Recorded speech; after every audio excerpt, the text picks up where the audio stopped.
o Rafael irá apresentar para nós a palestra intitulada Plantio de Mudas Nativas com Adubação Verde. O Rafael é um grande especialista também na parte de restauração com adubação verde e também da semeadura com a técnica de muvuca. E, Rafael, você está por aí? Sim, Bruno. E aí, Bruno? Agradeço aí pela apresentação, viu? Muito obrigado. Cada dia eu vejo mais que é bom ter amigos, né? Você fez uma bela apresentação minha, obrigado. Eu vou compartilhar minha tela, minha apresentação aqui, tá? Quando vocês estiverem vendo, por favor, avisem.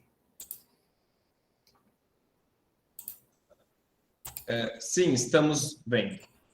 A Raquel precisa encerrar a apresentação dela. Ah, então é a da Raquel que a gente está vendo. Encerrada? Sim. Sim.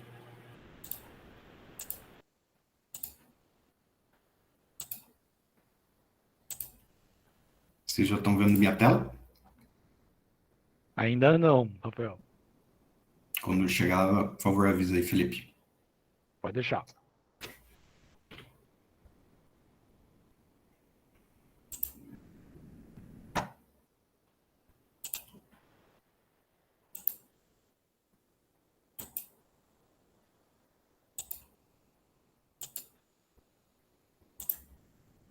Agora acho que sim, né? Sim. Vou colocar no modo apresentação aqui. Então, vamos lá, pessoal. Boa noite. Meu nome é Rafael Paranhos Martins, né? E eu sou engenheiro agrônomo, trabalho aqui na AES Brasil, né? Uma empresa, uma plataforma, né, de soluções energéticas, como a Raquel muito bem apresentou aí, fez uma introdução a respeito da empresa. E hoje eu vou focar mais nas áreas de borda de reservatório, né? São as hidrelétricas, que elas ficam localizadas no estado de São Paulo, né? São 9 hidrelétricas e 3 PCHs, algumas delas fazem divisa com o estado de Minas, né? Então, o tema, né, que eu trago aqui é o plantio de mudas nativas com adubação verde, né? Essas áreas de restauração, elas fazem parte do programa de manejo e conservação da flora, né? Esse programa, manejo e conservação da flora, ele é uma condicionante, né, do licenciamento ambiental das usinas, né? E parte dessas áreas a gente tem enfrentado alguns desafios, né? Por conta da quantidade de áreas, né, dos impactos que a gente tem nessas áreas, e a gente ultimamente tem buscado diversas alternativas, seja para restauração ser de baixo custo, a gente poder atingir resultados expressivos, né? E uma desses métodos é a utilização de adubo verde junto ao plantio de mudas, né? Então, a adubação verde, ela é uma prática agrícola, né? E essas espécies de adubo verde, eles têm uma característica recicladora, né? Entre outros benefícios, né, as espécies leguminosas fixam o nitrogênio no solo, elas fazem uma cobertura do solo num curto espaço de tempo, né? E isso na restauração é muito importante para você quebrar o ciclo reprodutivo ali da braquiária, né? Da gramínea que está estabelecida na área, né? Além disso, elas favorecem, né, uma proteção do solo, né, contra a radiação solar, elas diminuem muito a amplitude térmica nas áreas, tem uma função também de proteção, né, contra o vento nas mudas, e isso causa um ponto bem importante para a gente, que diminui muito a perda de água no plantio, né? Então, as mudas elas ficam um pouco mais abrigadas do vento. e além de outras características aí, que é descompactação do solo, aeração e reciclagem de nutrientes, né? Então, eu trouxe aqui nesse slide já 2 fotos, onde a gente já pode ver a situação aqui, uma cobertura do solo, né, bem favorável, né, uma área aí com um pouco mais de 1 ano, você percebe que ela tem um controle bem efetivo, bem eficiente mesmo em relação às gramíneas, né, e uma outra foto ao lado aqui, onde você percebe isso daqui nos primeiros 6 meses, né, essa espécie que a gente utilizou é o feijão guandu, e ele já atinge ali 1,5 m, 2 metros, né, e dá um microclima favorável para o desenvolvimento das mudas. Então, aqui, por que, né, a utilização de adubação verde na restauração ecológica nas áreas da ES, né? Então, esse exemplo que eu trouxe aqui é um caso lá em Água Vermelha, né, no reservatório de Água Vermelha. Como vocês podem ver, a faixa de desapropriação, né, que foi feita a desapropriação quando foi feito o reservatório, né, ela é estreita, né? Esse exemplo aqui tem uns 15 metros de largura. Então, a gente tem muita pressão de gramínea, tanto pela área da pastagem, quanto da área do reservatório, por conta que ao longo do ano o reservatório ele tem a baixa, né, devido à escassez hídrica, então ele baixa, e essa pressão de gramíneas no entorno das áreas é muito complicado para a gente controlar as gramíneas exóticas dentro das áreas de plantio. Então,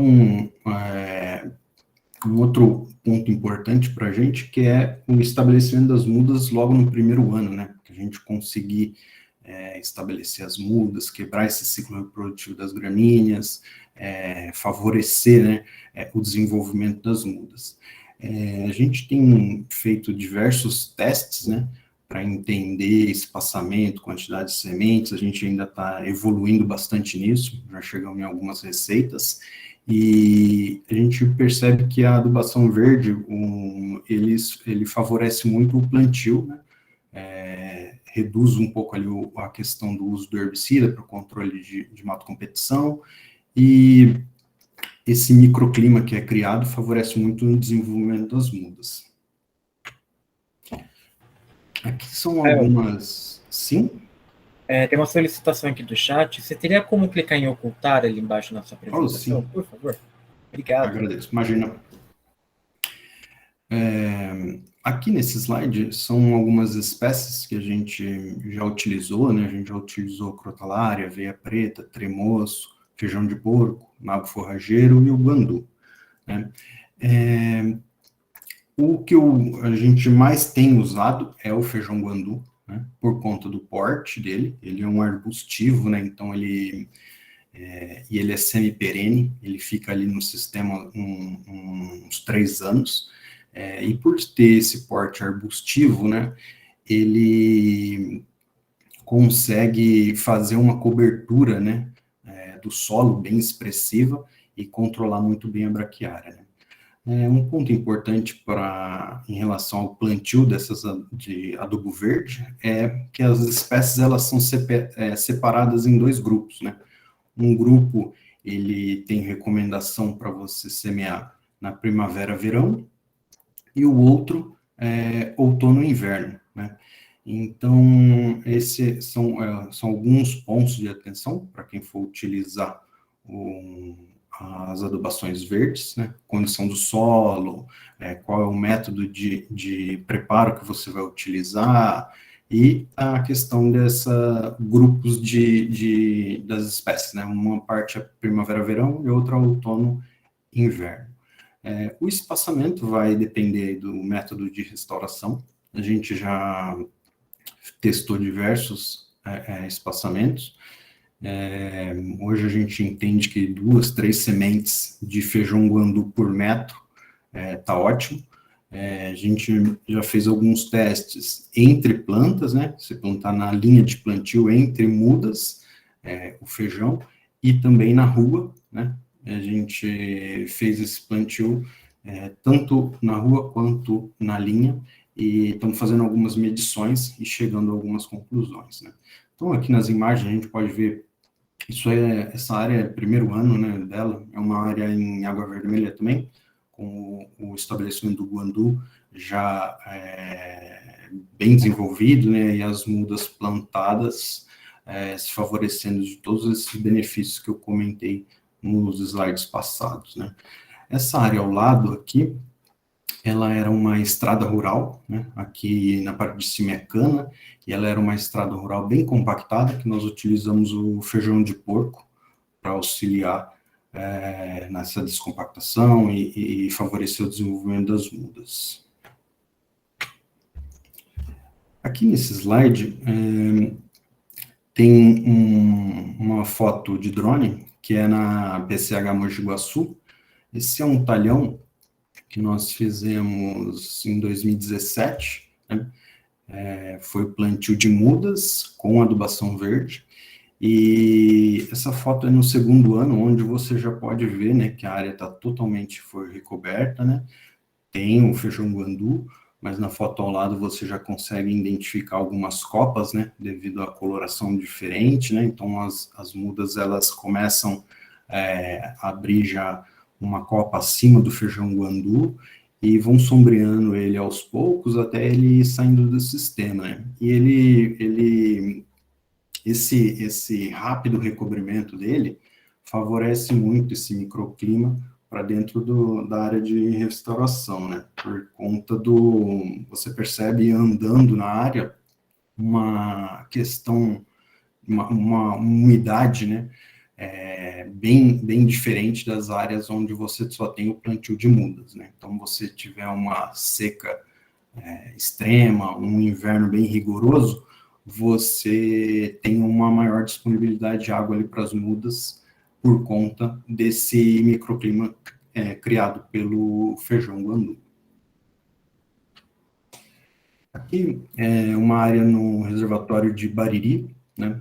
Essa foto é no segundo ano também, onde você pode ver que as mudas já estão estabelecidas, já tem muda ali de 3, 4 metros, e o feijão, ele fez um depósito, né, de matéria orgânica ali bem expressivo, né, tem um folhiço bem interessante, tanto galhos e folhas que favorecem esse desenvolvimento das mudas, né. Então, nas fotos ao lado, eu tenho uma imagem ali de 2018, a área totalmente ocupada por pastagem, e abaixo, no polígono em vermelho, né, você pode ver que a área já tem uma cobertura diferente, que é 2020, e o polígono em verde, esse retângulo em verde, foi a área que a gente trabalhou com plantio de mudas e adubação verde. Nesse caso que a gente utilizou foi o feijão guandu. O restante da área, a gente plantou o feijão para ele auxiliar ali no controle da braquiária, né, e favorecendo a regeneração, né. Então, o resultado é bem interessante. Nós temos informações e dados, né, de medições do desenvolvimento da restauração, é bem favorável à utilização de adubo verde. Aqui, num reservatório de água vermelha, né, adubação verde e a linha de plantio, né. Então, a gente tem utilizado o guandu pode ser mecanizado, pode ser por matraca, vai depender aí do tamanho da área, da disponibilidade de equipamento, né. E um ponto bem importante que a gente vem observando é a questão da densidade, né. Foram os primeiros plantios que a gente fez, e a gente errou um pouquinho a respeito da densidade. Então, a gente teve que entrar com um desbaste manual, né, para não comprometer, não sombrear muito as mudas, né. Então, a gente fez um desbaste ali de alguns pés, e jogou o material, né, no pé das mudas. Isso favoreceu também o desenvolvimento delas, não causou nenhum estresse. E hoje a gente já calibrou, né, que é aquela informação que eu passei, de 2 a 3 sementes de guandu por metro, que a gente já entendeu que esse é um cálculo, né, depois da germinação, dá um volume interessante que vai favorecer a muda, mas não vai competir com a muda por luz, por água, vai favorecer, né, o controle de gramínea, tem toda a questões biológicas, né, de melhoria de qualidade de solo, fixação do nitrogênio.